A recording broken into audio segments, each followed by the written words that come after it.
rolling. We live. Alright, what it do, y'all? How y'all doing? I had a pretty good day today. What about y'all? Today I was supposed to get my permit. So I scheduled the appointment for the Secretary of State. And when we went up there, they didn't have my name down. I looked down on my phone and I scheduled the appointment for May. So my father was pissed, to say the least. But that's not the point of the video. Today I'm gonna be just looking at some Twitter quotes. Not Twitter quotes, Twitter hot takes. And I'm just gonna be reacting to them, saying yeah or nay to it. And yeah, let's get into it. First, the Clippers are worse than the Jazz, and I'm gonna have to disagree. Although the Jazz are the 1 seed and they're playing technically better than the Clippers, right? I still don't think so. I think the Clippers are still the better team. I think the Clippers will beat them in the playoffs. I do not think that the Clippers are better by a lot, though. I think the Jazz play very well together. They have extreme depth, extreme shooting. So I'm gonna go Clippers, but it's not by a lot. Next is Damian Lillard or Stephen Curry will definitely win MVP, and they will definitely not win MVP. I'm gonna disagree with that. The MVP is the best player on the best team usually, or at least the 2 seed, maybe even a 3 seed sometimes, outside of like Russell Westbrook and stuff like that. But anyways, Dame and Steph are neither one of them are finishing higher than the 6 seed. Well, Dame might, but Stephen isn't. Curry isn't. So for that reason, they won't give it to him. You could try to point to Nikola Jokic being like number 1, number 2, or number 3. He was top 3 MVP a week or two ago, and he still might. But we know he's not gonna win MVP. I've never thought that he was gonna win MVP throughout this season because I knew that he would never finish high enough. And his team's just off to a sluggish start, and I don't think they're coming. They're not gonna finish higher than the Lakers, Jazz, or the Clippers. So yeah, that's that. The next take is that the Nets aren't the top 10 team. Who tweeted this shit? No, this is definitely cap. This is a horrible take. The Nets are a top 2 team. The only team that can call themselves really better than them is the Lakers. And I know you're gonna be like, Lakers are playing horrible right now. They're losing. They just lost to the Wizards. LeBron missed the free throw. I don't care though. It's the regular season. LeBron always coaching the regular season. We're missing AD. I don't know if Schroeder has came back yet or not, to be honest with you. But no, the Nets are definitely a top 10 team. This is about the Nets, not the Lakers. The Nets are a top 10 team. The Nets are on an extreme winning streak. They play extremely good. The whole thing about it's only one ball, I've never believed that. Anybody who actually believed that the Nets were going to have problems because of ball movement, and there's only one ball, and Harden and Kyrie were going to be too selfish and all that stuff, absolutely idiotic. This team is playing good. They're still not good defensively, but they're going to outscore you. They are probably going to come out the East. It's looking like they're going to run through everybody right now, but I don't think that's going to happen. I think in the second round, I think they're going to finish at the 2 seed. And I think in the second round and the third round, they're going to have some trouble. Because in the second round, they're probably going to be playing Giannis. In the last round, they're probably going to be playing Joel Embiid. And when you have weak pace defenses, and the 2 teams you're going against is Philly and Milwaukee, I can't give you no guarantee at all. I can't give you a guarantee at all. Last 2 times we saw Giannis get eliminated, it was by 2 good defensive teams, right? A wall with Bam Adebayo, Jimmy Butler, and all them.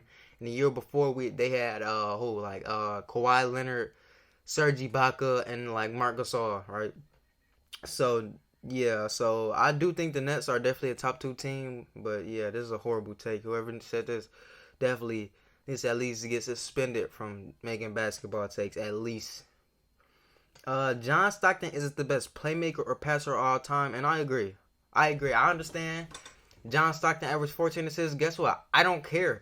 First, playmaking is not just passing. People get that confused with 2K. You make your player and it says playmaking, so it gives you ball handling and passing, so you get playmaking rep and all that kind of stuff. No, playmaking is making plays, so that is off ball, etc.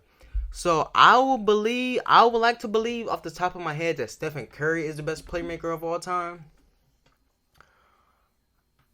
I would say Chris Paul would probably no. Yeah, I would say Chris Paul is a better playmaker. And a few other people. But as far as playmaking in itself, yeah, John Stockton is definitely not the best playmaker of all time, and I just don't think he's the best passer of all time, just simply put. So that's that on that. Next, Giannis should have won unanimous MVP, and I have mixed feelings about this. So he was the right MVP.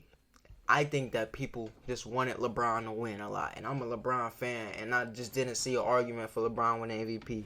MVP is the best player on the best team. Whoa. Giannis had his team won more games. He had better stats. LeBron's biggest argument was that he was 35, which is like, come on, bro. You can't just get a dude the MVP because he's 35. It's not fair at all. So, yeah. But unanimous, though, like, I just don't think it's just hard to get unanimous MVPs. So, like, a lot of players should have had unanimous MVPs at this point. Curry should have not been the first. LeBron should have had one, but some random dude in New York voted for Melo. And, like, it's a few other cases. Or it's a clear-cut MVP and somebody else's vote somewhere else. So, I mean, I guess because he was the clear-cut MVP, but just because you're a clear-cut MVP, everybody's always going to have different feelings. KD has been the best player in the league multiple times. No. I was going to say something else, but my family watches this. But, no. Definitely not. No. Just point blank period. 2014 is his best case. He averaged 32. Right? No, he does not. He's never been better than LeBron a day in his career. Let's look at them and what they're usually going to give you. Kevin Durant is usually going to give you 27 points. He's going to give you like 4 assists. He's going to give you a block or like a block and a half because he's a pretty good rim protector. And he's going to give you about 6 or 7 rebounds. But let's see what LeBron is going to give you. He's going to give you those 27 points on better field goal percentage, right? He's gonna give he's not a better scorer than Kevin Durant. He's not nearly as close of a scorer as Kevin Durant is. I don't want to be one of those LeBron fans that say foolish things like that. Like, no, he's not, right? But he's gonna give you those same 27 points per game on better field goal percentage. He's gonna give you better finishing. He's gonna take your team farther in the playoffs. He's gonna be a better passer. He's gonna be a better leader. He's gonna be a better defender. And he's gonna rebound the same as your 7-footer. So I'm going to take LeBron. And, like, his MVP season, he averaged, like, 32, right? LeBron was averaging, like, 27, 7, and 7. I'm just going to say that for safe because that's what LeBron is, a 27, 7 a guy.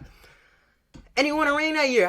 How is he going to be better when LeBron was a champion? Like, I just know. Kevin Durant has never been the best player in the league. He never will. His time is over. He's too old. Wait, actually, I'll take that back.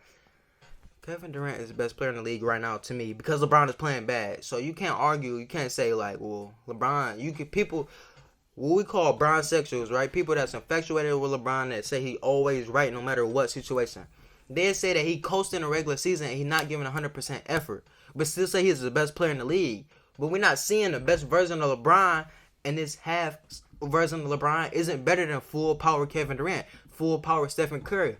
So I don't think LeBron is the best player in the league as of right now, as of February 23rd, 24th, 2021.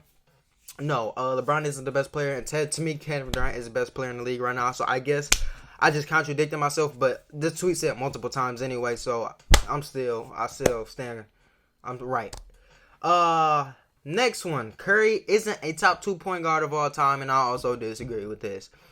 My top 5 point guards of all time. Off the top of my head, I got Magic 1. I got Curry 2. I got... Don't quote me on this or nothing. This probably can get changed. I'm going to go Oscar 3. No, this is right. Oscar 3, Isaiah Thomas 4, and Chris Paul 5. Oscar Robertson, Chris Paul, and Isaiah Thomas are not messing with Stephen Curry. Stephen Curry is a 3-time champion, the only unanimous MVP, 2-time MVP, changed the game like nobody else has ever seen. Maybe you could say Michael Jordan with the international teams and all of that. But when we talk about how we play basketball, nobody's ever changed the game as much as Stephen Curry. Probably, I just told you he's one of the best playmakers of all time. He's the best off-ball player of all time. Him or his Splash brother. And he just has too many things going for him. I didn't even bring in all NBA teams or anything like that. And he has a steal championship too. I'm just gonna throw that in there. That pretty don't have too much relevancy, but he got a steal championship. So yeah, Stephen Curry is definitely a top 2 point guard of all time. And that's gonna do it. Hope y'all enjoyed the video. I hope the lighting has got better. I bought a ring light. I don't know if y'all can see. like tell. I hope y'all could tell that the lighting has gotten a lot better. But yeah, catch y'all on the flip side.